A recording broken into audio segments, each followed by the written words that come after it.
Sing the wondrous love of Jesus, sing His mercy and His grace.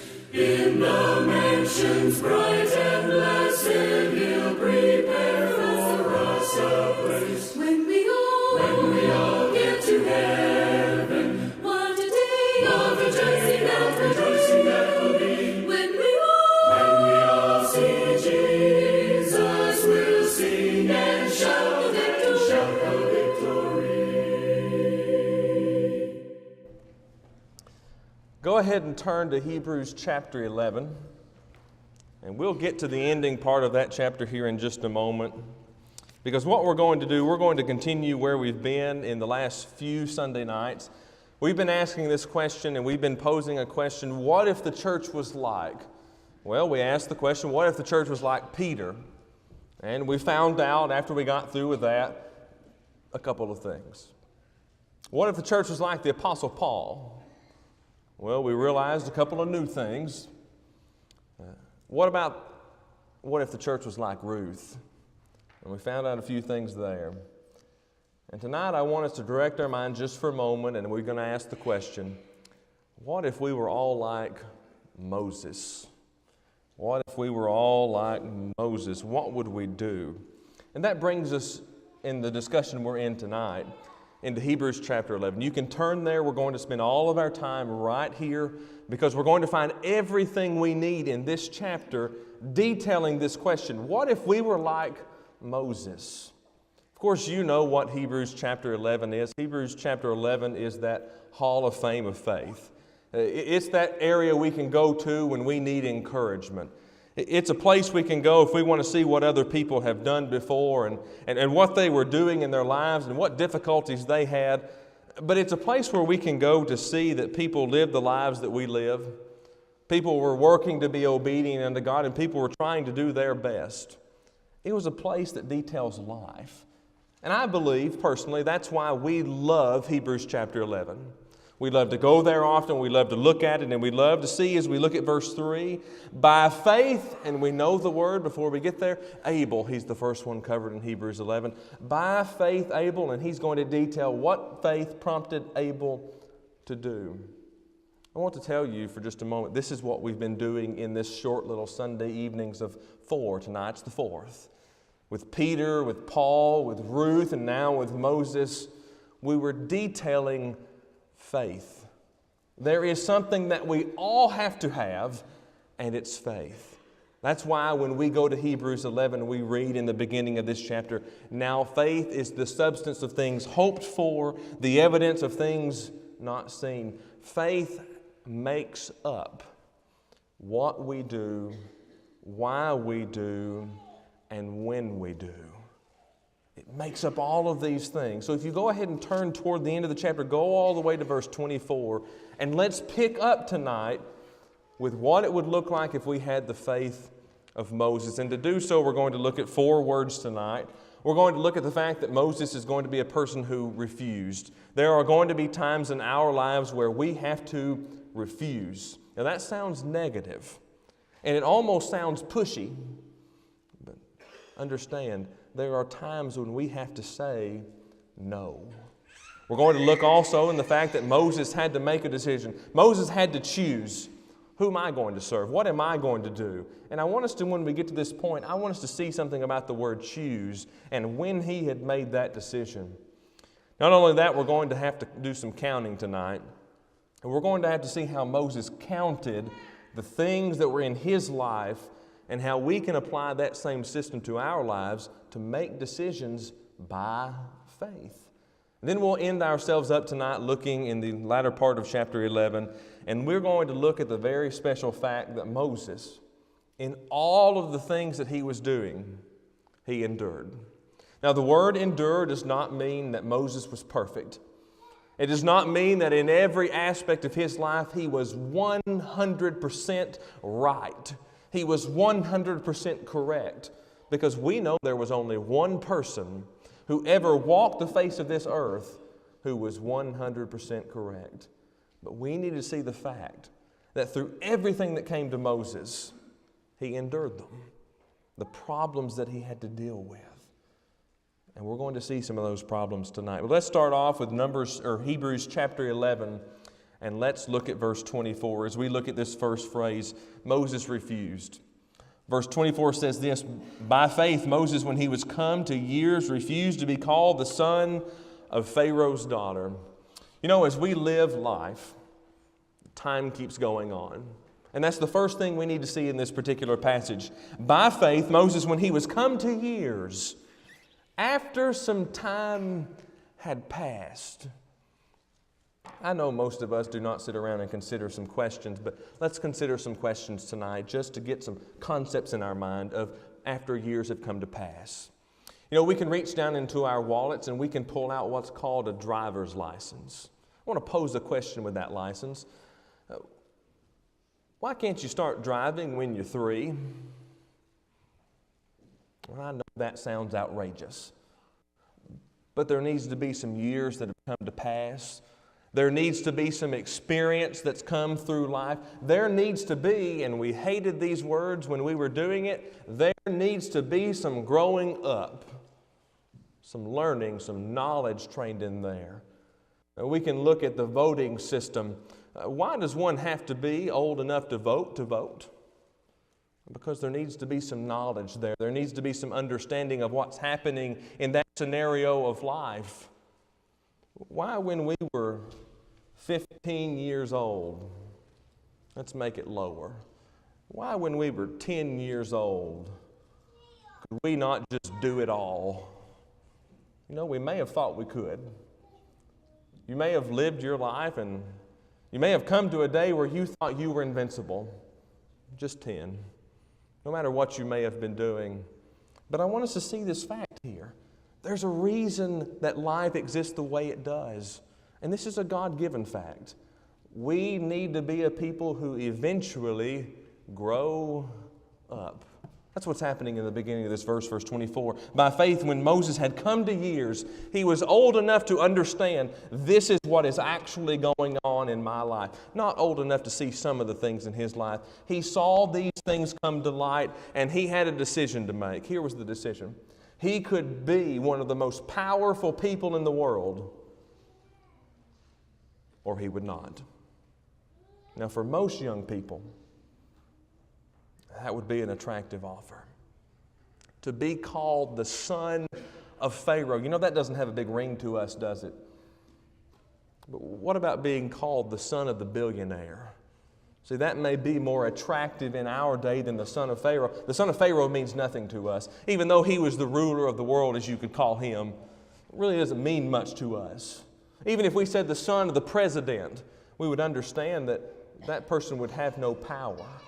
But under the reign of Pharaoh, Moses would have been someone who would have been given great authority, great wealth, great management to oversee. He was going to be someone who was going to be given something people worked their entire lives for.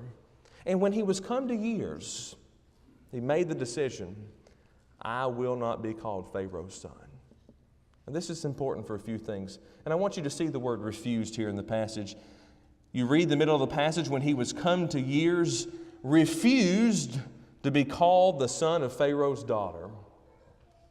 The word refused here is a word that means he looked back at everything that had happened, and he looked forward at everything that could happen. Obviously, the concept is this. He's going to be called Pharaoh's daughter, or he's not going to be called Pharaoh's daughter. He looked at all of these things, and he knew the answer. This word refused does not mean that in the situation that he found himself in, he evaluated everything, and in that moment he decided, this is what I'm going to do. Look at the very first words of verse 24. The first two words, by faith. Moses knew what he was going to do before he was called the son of Pharaoh's daughter. And that's even what that word refused there means. It gives us the idea that without regard to the past and without regard to the future, he had already decided. This was the same case that Joshua was giving the people in the book of Joshua. Choose you this day whom you will serve. What he was saying there was not you decide at this very moment. But they should have already decided before they got to that moment, this is who we're going to serve. We're going to serve God or we're going to serve man. Am I going to serve God or am I going to serve man-made religion? Moses here refused. But what's impressive here is that he had already done it before he got to this position. He didn't just decide in this moment. It wasn't a choice of whim. I will not be called Pharaoh's daughter's son. And that's impressive to us because we have to be a people of decisions.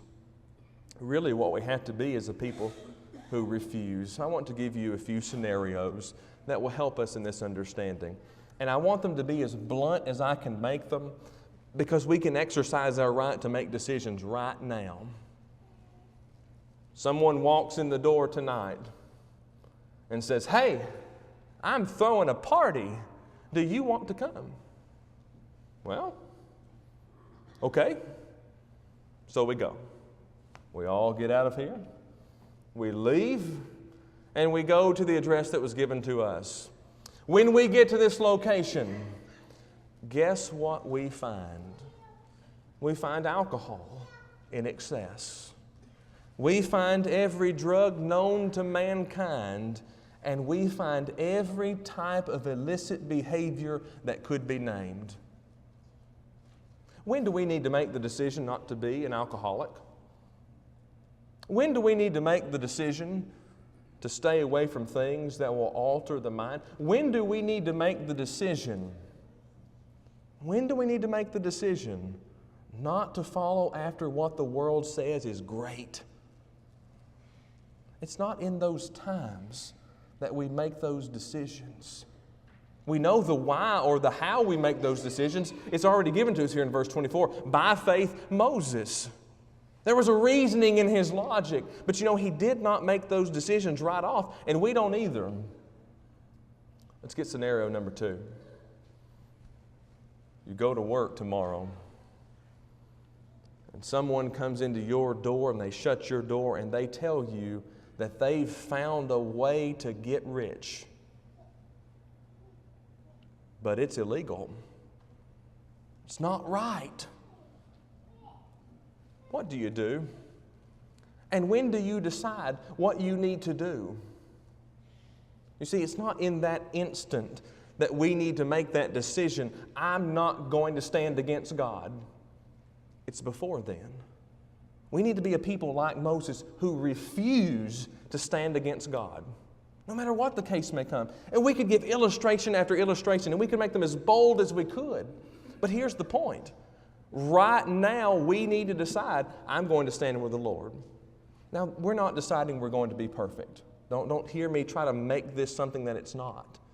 But we have to be a people who have decided, I'm going to stand with God. And that was Moses. He refused to be called the son of Pharaoh's daughter. Now, that had a couple of reasonings why. The why is not what we're looking into tonight, but the question of this word reasoning. Without regard to the past and without regard to the future, he had already decided in his mind, I will not be a part of this world. So let's move on and see the next place. Moses had to choose. Moses chose. Look at verse 25 and you see right where we're going. Choosing rather to suffer affliction with the people of God than to enjoy the pleasures of sin for a season. We asked the question, Moses, why did you choose not to be called Pharaoh's daughter or Pharaoh's daughter's son? That was only going to last for a season, Moses says. That's verse 25 in its decision making. That's only going to last for a season. Moses has declared, I am going to stand with God. The choice that's being made here in this word choosing is a word that gives us the idea that he had already decided himself, this is what I'm going to do. It goes back to the refusal.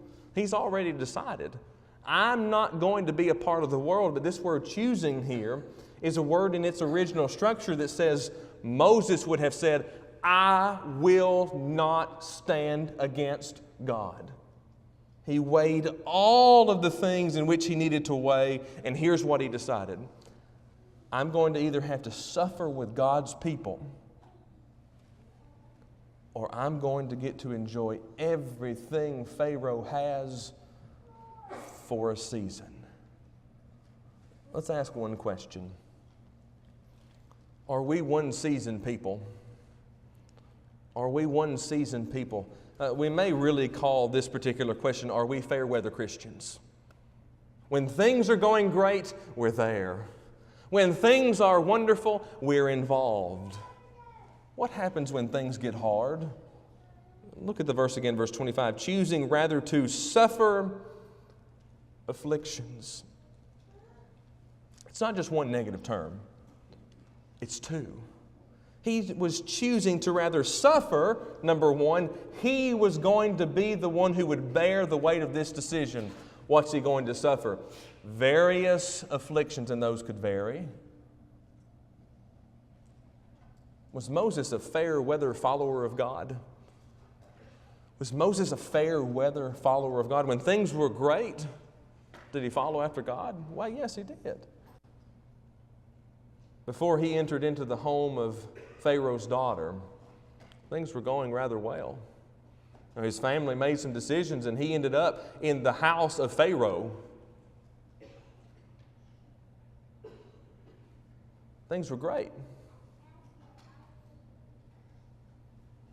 But when push came to shove, it was either be like Pharaoh or stand with God.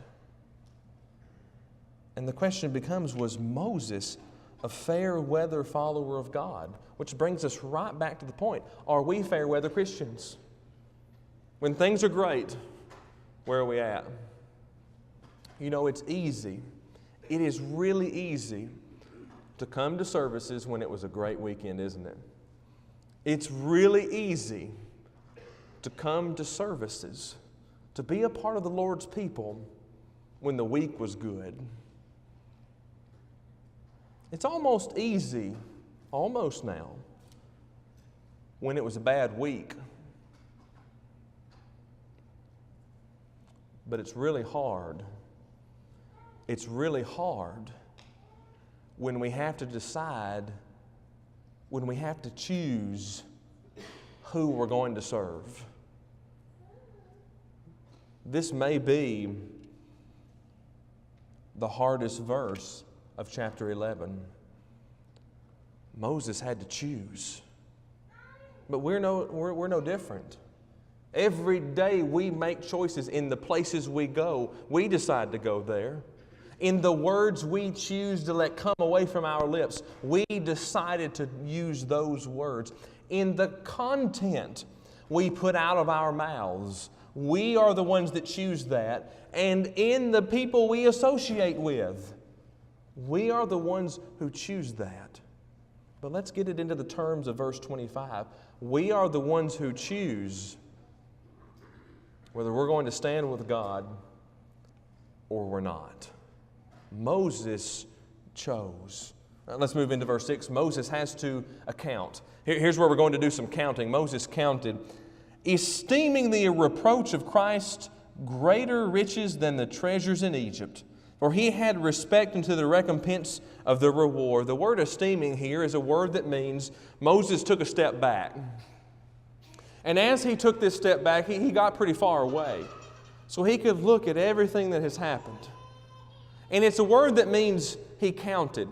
As he went through, he accounted for everything that was in his life, and he accounted for the directions his life could go. He looked at the way it could have been if he chose to live as the son of Pharaoh's daughter. And he looked over here on this side, and he accounted for everything it would be to be with the people of God. Moses had to count.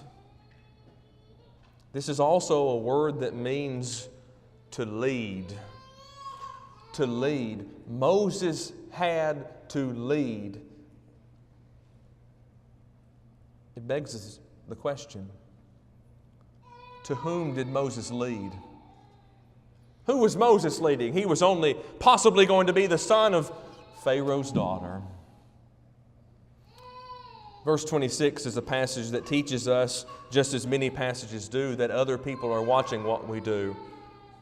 And it's ironic to us. It's ironic to us that in the days of Egypt's boldness, in the days of the grandeur of Egypt, why people were watching after the followers of God. That's never changed. Why would we think today it would be different? We've gathered here tonight, and I'll guarantee you, the people that drive by this building, there's quite a bit of traffic on the street right behind you.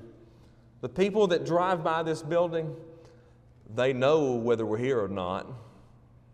Your neighbors, they know whether you're here or not. My neighbors know who I am, and they know what I do.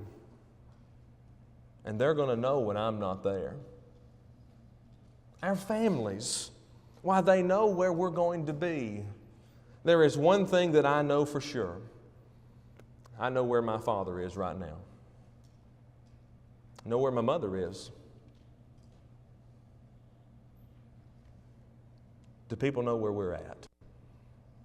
He had to account for everything in his life, and he could have went with the greatest things the world could offer. He's already said, I'm not going to do that because it's for a season.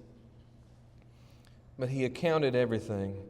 But in this accounting, I want you to see something else. Not only do we have to be a people that step back and look at everything and understand that everybody's looking at us at the same time, we need to be a people that see farther than the eye can see. And this happens in this word counting. It means he looked at the far ends of the earth. He looked at the far ends of the time. And here's how we know this. It's built into the context of the passage. Esteeming the reproach of who? Christ. When Moses stood as potentially being the one who was called the son of Pharaoh's daughter, where was Christ? He was down the timeline. The most respectful way to say that is Christ was down the timeline. Christ was right where he was supposed to be. And Moses, esteeming, accounting all the glorious things that Christ could provide, made a decision. For he had respect unto the recompense of reward. Something greater was coming. Christians, this world is not our home. The song we sing, ironically, we're just passing through. This is not it. I love this world, and I know you do. But this is not it. This is just, as Moses said about the household of Pharaoh, this is just for a season. We need to see the grand totality of what Christ has promised. From the very beginning of time in the book of Genesis to the very end of the book of Revelation, here is what is being presented. Christ prevails. That was the point. That was the point in the book of Genesis. There is coming one who is never going to be destroyed. In the book of Revelation, the concept of that book is really twofold. One, the church, why the church has to be what it's supposed to be. That means we have to do what we're supposed to do, we have to say what we're supposed to say, and we have to live as we are supposed to live. Remember, we are the church. This building, why, it is wonderful. This building is not the East Hill Church of Christ. We are. We have to be the people we're supposed to be. But in the second place, the book of Revelation says, Christ prevails. He wins. He wins over death. He wins over sin, and He puts Satan in the place he deserves to be. He wins. We have to be a people who understand Christ is going to win. The recompense of the reward is great. He counted. Not only that, we have to see in verses 28 and the following, Moses was one who endured. We started off tonight by talking about children and the wrangling it takes to handle just one child in the pew. How about the children of Israel? Imagine what it would have been like to have thousands, tens and thousands, hundreds of thousands of people who are called the children of Israel. And you, the man, you're the Moses. Moses endured. Look at verse 28. Through faith. I want you to see this. Verse 24, by faith. Verse 27, by faith. We're going to see this. Verse 28, through faith. Read verse 27. By faith he forsook Egypt, not fearing the wrath of the king, for he endured as seeing him who is invisible. He saw God by faith. Now notice what he does in his enduring. Verse 28, through faith. After all of that was over, guess what? Moses had to continue by faith. And through that faith, through the understanding to know that with God nothing is impossible, he endured leaving Pharaoh. And we're going to see some other things he endures as he goes through, as he forsook Egypt. Verse 28, through faith he kept the Passover and the sprinkling of blood, lest he that destroyed the firstborn should touch them.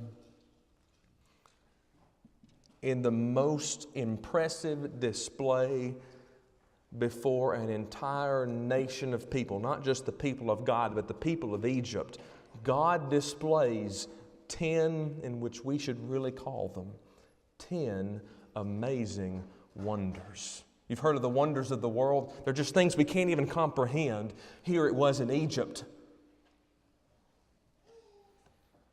And in all of that, after Moses had to go to Pharaoh, and Moses didn't think he was the one to go to Pharaoh, but he did it because God told him he could do it. And after all of these things, Moses endured. We cannot begin to speculate tonight what it would have been like to be in Egypt on the morning after the people of God put blood on the post and the mantle of those doors. A nation wept because their firstborn gone.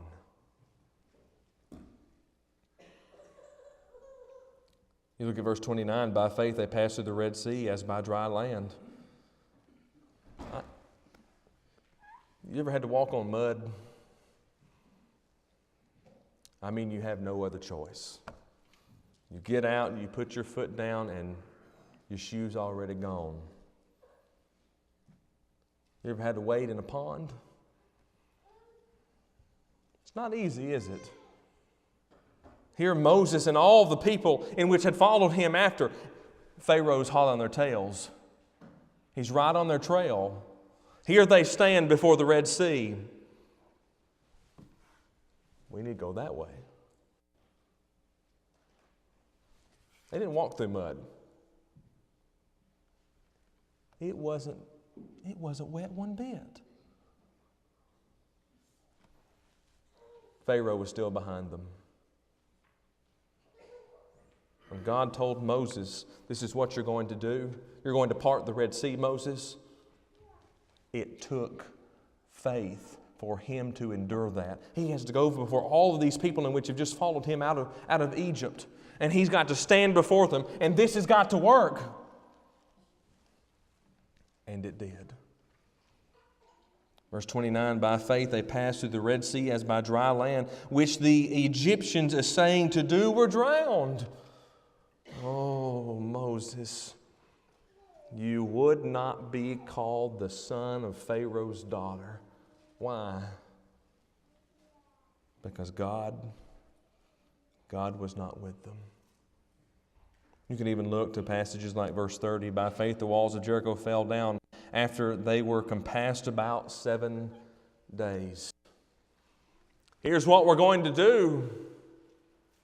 On that 7th day, guess what Moses had to be involved in? The same thing as the first 6. What would the church look like if we were Moses? Well, we would be a people who would refuse to stand against God. We would be a people who would choose to go through persecution, to choose to go through affliction, to choose, as the text said, to suffer, than to live like the world and to be called the world.